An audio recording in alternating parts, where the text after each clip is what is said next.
All right, let's dive into something pretty fascinating.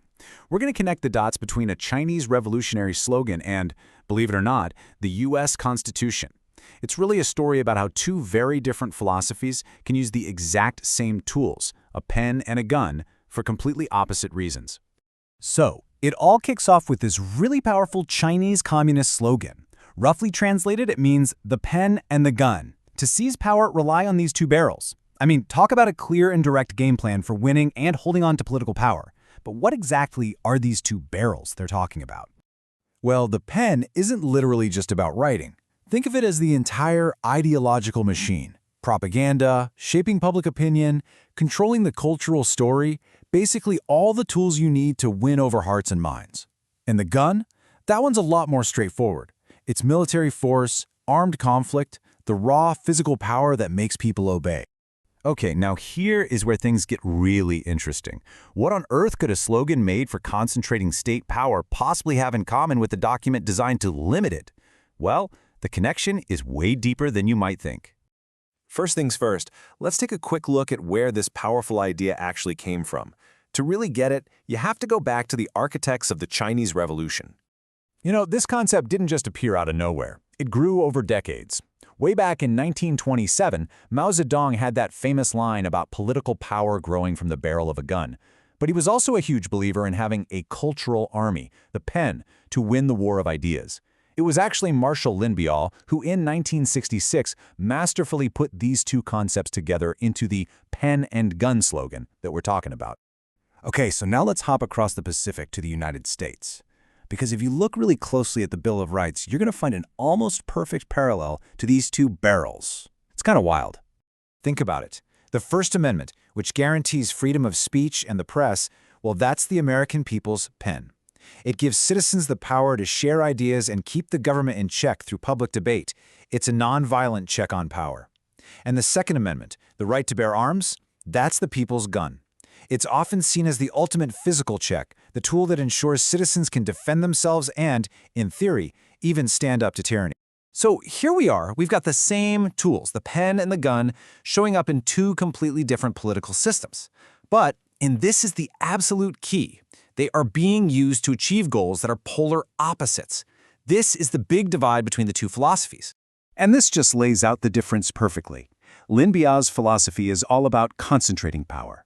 The state must control both the pen and the gun to grab and hold on to its power from the top down. The U.S. constitutional idea is the exact reverse. The whole point is to spread power out by giving control of the pen and the gun to the people. It's a system built on bottom-up empowerment. What's so interesting here is how you can see the competing visions side by side. For Lin-Biao, the pen and gun are tools for revolution, right? They're justified by historical necessity. And in that system, the people serve the goals of the state. In the U.S. model, they're tools for liberty. They exist to protect individual rights, and the whole system is designed so that the state serves the people. So this isn't just some abstract debate from a history book.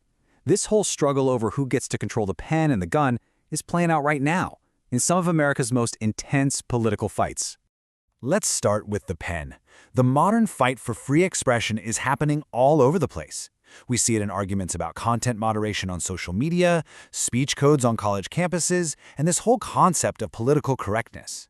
So on one side, you have critics who argue that the rise of political correctness and censorship by major tech platforms is basically a way of taking the pen away from regular people and silencing certain viewpoints. But on the other side, you have supporters who say that content moderation isn't about control at all. It's about being responsible, protecting people from hate speech and stopping the spread of dangerous misinformation. And then, of course, you have the gun. The debate around the Second Amendment is easily one of the most divisive issues in America. In this debate, critics of gun control laws see them as a direct attack on their constitutional right to defend themselves and to have that final check against a potentially tyrannical government. They feel the state is trying to take their gun away. But supporters of stricter gun laws see it completely differently.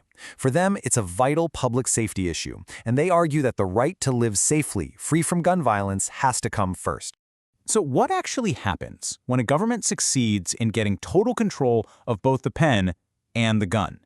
Well, history offers up a pretty chilling and crystal clear example of this philosophy taken to its absolute limit. Let's go way back, over 2,000 years ago, to China's first emperor, Qin Shi Huang. He had just unified the country, but it was still full of different ideas. His solution for controlling the pen was brutal and total. He ordered the infamous burning of the books, destroying countless philosophical and historical texts to wipe out any ideas that could challenge his rule. But he didn't stop with ideas.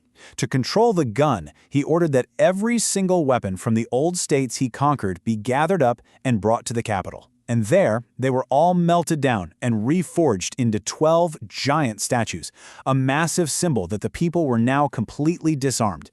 And this right here is the ultimate endgame. By taking the pen through burning books and taking the gun by melting weapons, Emperor Qin created an absolute monopoly on both ideas and force. There's no way left for the people to question or fight back against his power. It is the purest expression of that state control philosophy. And that brings us to one last, pretty provocative question. Back then, Emperor Qin had to physically burn scrolls.